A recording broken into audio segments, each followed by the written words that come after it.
Bismillahirrahmanirrahim. My name is Kamal Khan and you are watching Physics with Kamal Khan. Student second year के course में हमने basics of electric charges और इसी तरह से Coulomb's law के ऊपर एमसीक्यूज़ डिस्कस किए थे। आज के लेक्चर में हम एमसीक्यूज़ डिस्कस करेंगे, टॉपिक जिसका है electric field and it's intensity. तो हम इलेक्ट्रिक फील्ड और इसकी इंटेंसिटी के ऊपर आज के लेक्चर में एमसीक्यूज़ को डिस्कस करेंगे। तो स्टार्ट करते हैं एमसीक्यू नंबर 1 से, which is electric field intensity depends on dash nature of the medium. Option B है magnitude of source charge, option C है distance from the source charge and option D हमारे पास है all of them. तो पहले इसका मैं एक इक्वेशन डिराइव करता हूँ जिससे आप लोगों को क्लियरली पता चल जाएगा कि किन किन पैरामीटर्स के ऊपर ये डिपेंड करता है। एक इक्वेशन जो हमने पढ़ा था by definition, that was E is equal to F divided by Q naught, जो कि हमें कुछ इतनी ज़्यादा इन्फॉर्मेशन नहीं दे रही है। तो इसी इक्वेशन को हम थोड़ा सा एक्सटेंड कर दे हैं। Let this is equation number A. अच्छा, अब ये फोर्स किस चीज़ के बराबर है? तो फोर्स हमने पढ़ा था बाय कूलम्स लॉ। अगर इसी इलेक्ट्रिक फील्ड इंटेंसिटी को मैं इन टर्म्स ऑफ कूलम्स लॉ लिखना चाहूँ तो ये हमारे पास आ जाएगा F इज इक्वल टू के Q1 Q2 divided by are square. लेकिन इस वाले केस में जो Q1 हमारे पास है वो सोर्स चार्ज के बराबर होगा। इसी तरह से जो Q2 हमारे पास है that will be test charge. So यहाँ पर मैं लिख सकता हूँ F is equal to K Q not divided by are square. अगर इसी इक्वेशन को मैं इक्वेशन ए में पुट करूं तो ये हमारे पास आ जाएगा, यहाँ पर पुट करें। So this will be E is equal to force की जगह पर आ जाएगा K Q not divided by are square और यहाँ पर Q नॉट अपनी जगह पर आ जाएगा। तो अभी ज़रा चेक करें, ये Q नॉट जो है इस वाले Q नॉट के साथ ये कैंसिल आउट हो जाएगा, तो हमारे पास रिमेनिंग क्या आ जाएगा? E is equal to K Q divided by are square. अच्छा, इसी इक्वेशन से अभी हमने यहाँ पर आंसर निकालना है। तो ज़रा ऑप्शंस को चेक करें। नेचर ऑफ द मीडियम, तो वहाँ पर हमें कुछ क्लियरली नज़र नहीं आ रहा कि नेचर ऑफ द मीडियम के ऊपर ये डिपेंड करता है या नहीं करता। हाँ, वहाँ से जो क्लियरली हमें दो इन्फॉर्मेशन मिल रहे हैं, that is magnitude of source charge and distance from the source charge. तो अगर इन दोनों के ऊपर ये डिपेंड कर रही है और लास्ट ऑप्शन हमारे पास ऑल ऑफ देम है, तो इसका मतलब ये बन रहा है कि ये नेचर ऑफ द मीडियम के ऊपर भी डिपेंड करेगी। ठीक हो गया। अगर हमारे पास ये वाला करेक्ट ऑप्शन बन रहा है क्योंकि ये दोनों करेक्ट है, तो इसके ऊपर भी ये डिपेंड करेगी। किस तरह से? तो ज़रा देखें, यहाँ पर तो हमें पता चल रहा है कि सोर्स चार्ज के मैग्नीट्यूड और डिस्टेंस के ऊपर ये डिपेंड कर रही है, तो मीडियम के ऊपर ये किस तरह डिपेंड करेगी? तो ज़रा इसको चेक करें। E जो है वो K के ऊपर डिपेंड कर रही है। K हमारे पास कॉन्स्टेंट है, लेकिन वहाँ पर हमने एक चीज़ पढ़ी थी, ये जो K है ये डिपेंड करती है, इट्स वैल्यू हमने पढ़ा था, its value depends on nature of the medium, nature of the medium, जिसका मतलब ये बन रहा है कि अगर मीडियम का नेचर चेंज हो जाए तो के की वैल्यू में भी चेंज आएगा। ठीक हो गया। तो अगर के की वैल्यू मीडियम के साथ चेंज होती है तो उसकी वजह से इलेक्ट्रिक फील्ड इंटेंसिटी में भी चेंज आएगा। ठीक हो गया। तो ये जो है इलेक्ट्रिक फील्ड इंटेंसिटी ये इन तीनों के ऊपर डिपेंड कर रही है, लिहाजा the correct option is all of them. ठीक है।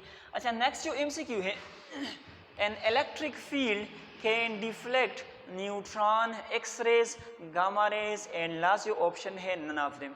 ज़रा रिकॉल करें, इलेक्ट्रिक फील्ड को अगर हमने चेक करना हो या उसकी इंटेंसिटी अगर हमने मालूम करनी हो तो हम क्या करते हैं? लेट्स सपोज ये हमारे पास क्या है, एक सोर्स चार्ज है। अगर हमने इसका इलेक्ट्रिक फील्ड निकालना हो तो हमें किस तरह पता चलेगा? तो हम यहाँ पर एक टेस्ट चार्ज को प्लेस करेंगे। अगर ये सोर्स चार्ज क्या करे, टेस्ट चार्ज को अट्रैक्ट या रिपेल करे, उसके ऊपर कोई कूलम फोर्स लगाए, तो हमें पता चलेगा कि यहाँ पर इलेक्ट्रिक फील्ड जो है वो मौजूद है। तो इससे हमें ये पता चल रहा है कि इलेक्ट्रिक फील्ड जो है वो सिर्फ और सिर्फ एक चार्ज को डिफ्लेक्ट कर सकता है, एक न्यूट्रल बॉडी को ये डिफ्लेक्ट नहीं कर सकता। तो ज़रा देखिए, neutron, X rays, gamma rays, इनमें किसी के ऊपर भी चार्ज नहीं है, लिहाजा हमारे पास जो करेक्ट ऑप्शन होगा that will be none of them. ये सारे हमारे पास न्यूट्रल है और इलेक्ट्रिक फील्ड जो है वो न्यूट्रल बॉडी को डिफ्लेक्ट नहीं कर सकती। अच्छा, नेक्स्ट एमसीक्यू है, which of the following is the unit of electric field intensity. इनमें से कौन सा जो है वो इलेक्ट्रिक फील्ड इंटेंसिटी का यूनिट है? Newton per coulomb, option B volt per metre, option C joule per metre per coulomb and option D all of them. ज़रा देखते हैं कि इनमें से कौन सा वाला करेक्ट बन रहा है। मैं ज़्यादा डिटेल में नहीं जाऊंगा, लेकिन कोशिश करूंगा आप लोगों को समझा सकूं।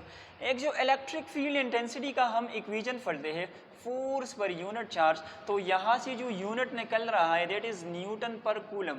ठीक हो गया, न्यूटन पर कूलम। ये वाला वोल्ट पर मीटर आप लोग इस तरह से भी कर सकते हो। अगर आप लोग रिकॉल करें पोटेंशियल ग्रेडियंट को, delta V divided by delta R, तो ये भी हमारे पास ये क्या बन रहा है, वोल्ट पर मीटर, इसका यूनिट भी हमारे पास बन रहा है। ठीक हो गया। तो ये दोनों चूंकि इलेक्ट्रिक फील्ड इंटेंसिटी को रिप्रेजेंट करते हैं, ये हमारे पास in terms of force and unit charge, और ये हमारे पास in terms of potential difference and distance के लिहाज से। ठीक हो गया। तो हमारे पास ये वाला भी करेक्ट है, ये वाला भी करेक्ट है। आप लोग इसको मजीद सिंप्लीफाई भी कर सकते हो। अगर किसी को डाउट हो तो यहाँ पर देखिए वोल्ट पर मीटर से मैं न्यूटन पर कूलम को निकालूंगा। तो ज़रा देखिए वोल्ट पर मीटर, तो वोल्ट किस चीज़ के बराबर होता है, ज़रा रिकॉल करें। वोल्ट हमारे पास होता है, जो इलेक्ट्रिक पोटेंशियल की हम बात करते हैं, work done per unit charge, तो इसका यूनिट क्या आ जाएगा, वोल्ट जो है दैट विल बी जाउल पर कूलम के बराबर आ जाएगा। तो ज़रा देखिए वोल्ट किस चीज़ के बराबर हो गया, जाउल पर कूलम, और यहाँ पर मीटर इनवर्स आ गया। ठीक हो गया। अच्छा, ये जूल किस चीज़ के बराबर होता है, तो आप लोग पढ़ चुके हो, this is newton metre, coulomb inverse अपनी जगह पर, मीटर इनवर्स जो है वो अपनी जगह पर। तो ये मीटर इस मीटर के साथ कैंसिल आउट हो जाएगा, तो यहाँ पर क्या बच गया, न्यूटन पर कूलम। जिसका मतलब ये है कि वोल्ट पर मीटर और न्यूटन पर कूलम जो है वो हमारे पास एक ही चीज़ है। ज़रा इस वाले को चेक करते हैं, joule per metre per kelvin. अच्छा, यहाँ से आप लोग कह सकते हो कि अगर ये दोनों करेक्ट है तो ये वाला भी करेक्ट होना चाहिए, क्योंकि यहाँ पर ए एंड बी का ऑप्शन नहीं है, लेकिन ऑल ऑफ देम का ऑप्शन मौजूद है। खैर चेक करते हैं, ये वाला जो मैंने लिखा है that is joule per metre per kelvin. ठीक हो गया। तो ज़रा जाउल को सिंप्लीफाई करें, 1 जाउल जो है वो बराबर होता है न्यूटन मीटर, ये मीटर इनवर्स अपनी जगह पर, ये कूलम इनवर्स अपनी जगह पर, ये दोनों कैंसिल हो जाते हैं, सो this is Newton per coulomb. ठीक हो गया। तो ये वाला और ये वाला, ये सारे जो है इलेक्ट्रिक फील्ड इंटेंसिटी की यूनिट्स है, लिहाजा हमारे पास जो करेक्ट ऑप्शन है that is all of them. ठीक है, सबको क्लियर है। अच्छा, next, the electric field intensity at a point of 20 centimeter away from a charge of 2 multiply 10 to the power minus 5 coulomb is dash। अच्छा, यहाँ पर ज़रा आप लोग देखें, हमें चार्ज गिवन है और डिस्टेंस गिवन है, हमने करना क्या है, इलेक्ट्रिक फील्ड इंटेंसिटी को मालूम करना है। तो इलेक्ट्रिक फील्ड इंटेंसिटी के मैंने आप लोगों को दो इक्वेशन सिखाए, एक जो था E is equal to F divided by Q naught, और दूसरा जो था E is equal to K Q divided by are square, जो अभी हमने डिराइव किया। तो इससे तो हमें उसको कैलकुलेट नहीं कर सकते, क्लियरली क्वेश्चन से हमें पता चल रहा है।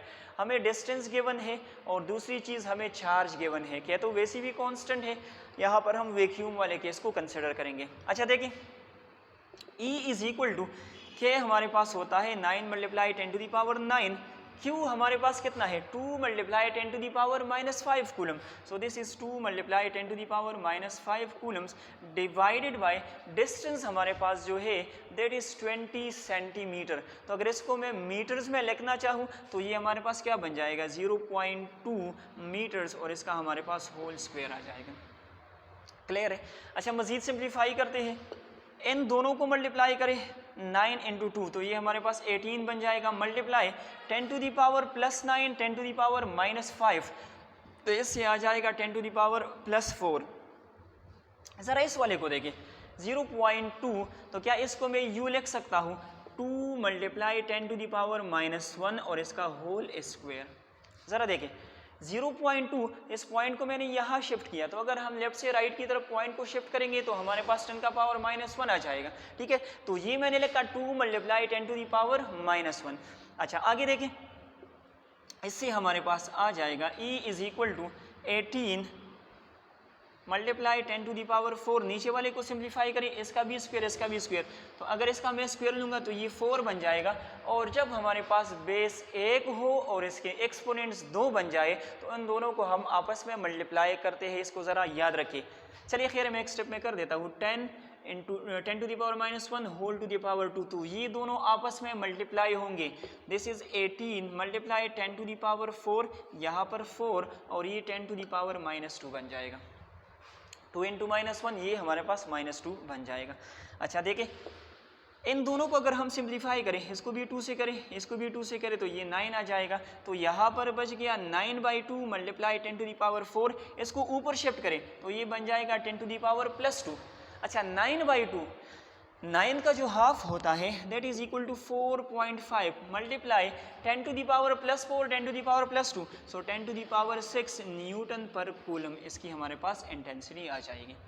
तो करेक्ट ऑप्शन को देखें 4.5 multiply 10⁻6 newton per coulomb, option A ये वाला हमारे पास जो है करेक्ट ऑप्शन है। क्लियर है?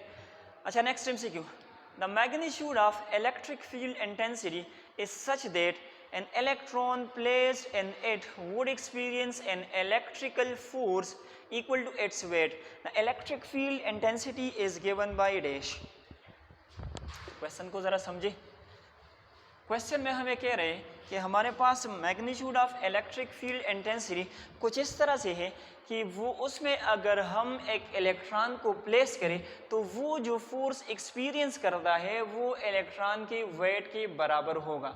तो इलेक्ट्रिक फील्ड इंटेंसिटी के लिए फिर हमारे पास कौन सा वाला इक्वेशन जो है वो करेक्ट होगा, ज़रा देखिए mg × E, mg divided by E, E divided by mg, और इसी तरह से है E²g डिवाइडेड बाई m। तो ये मेरे ख्याल में बड़ा सिंपल है, कंफ्यूज होने की ज़रूरत नहीं है। ज़रा देखिए इलेक्ट्रिक फील्ड इंटेंसिटी हमारे पास किस चीज़ के बराबर होती है, फोर्स पर यूनिट चार्ज की, लेकिन यहाँ पर बात हो रही है इलेक्ट्रॉन की, तो ये क्या बन जाएगा F divided by electron. Clear है?